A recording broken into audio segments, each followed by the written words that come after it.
بسم اللہ الرحمن الرحیم۔ السلام علیکم۔ بانٹنے کی عادت۔ ایک دفعہ کا ذکر ہے کہ ایک غریب آدمی تھا۔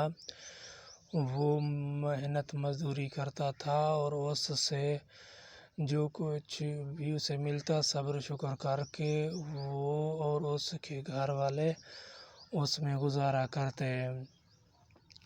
غریب آدمی کی خواہش تھی کہ وہ اپنے چھوٹے ننھے بچوں کو پڑھائے، مگر اس کے پاس اتنے پیسے نہ تھے کہ وہ تعلیم کا خرچ اٹھا سکتا۔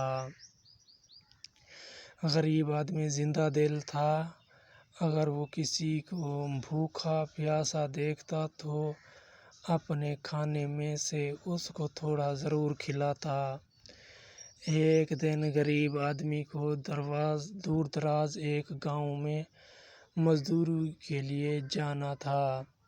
سفر بہت لمبا تھا۔ راستے میں تھوڑی تھکن کے باعث غریب آدمی نے سوچا کہ کیوں نہ تھوڑی دیر آرام کر لیا جائے۔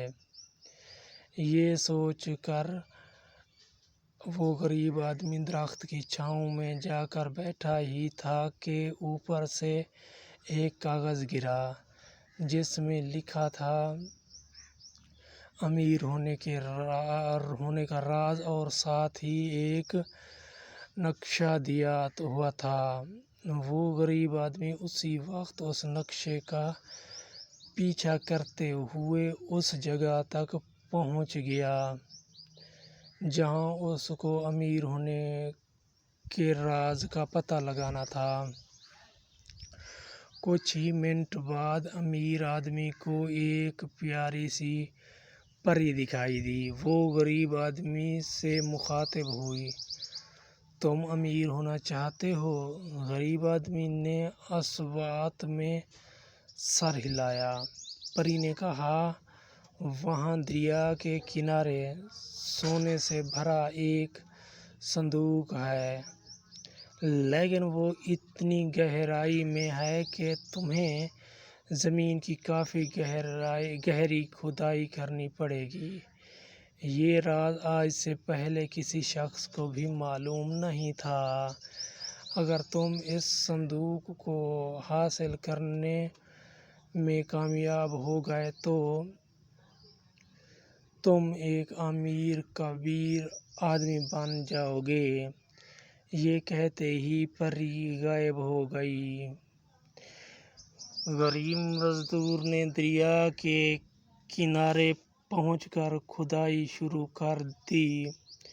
کافی دن کی سخت محنت کے بعد اس کو سونے سے بھرا ایک صندوق ملا۔ یہ دیکھ کر غریب آدمی حیران بھی ہوا اور خوش بھی۔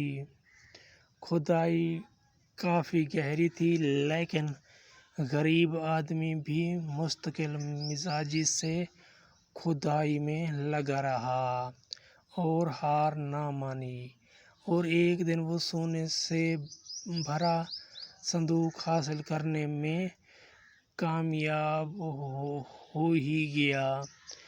غریب آدمی نے اس سے نہ صرف اپنے بچوں کو پڑھایا لکھایا بلکہ اس سے دوسروں کی بھی مدد کرتا تھا۔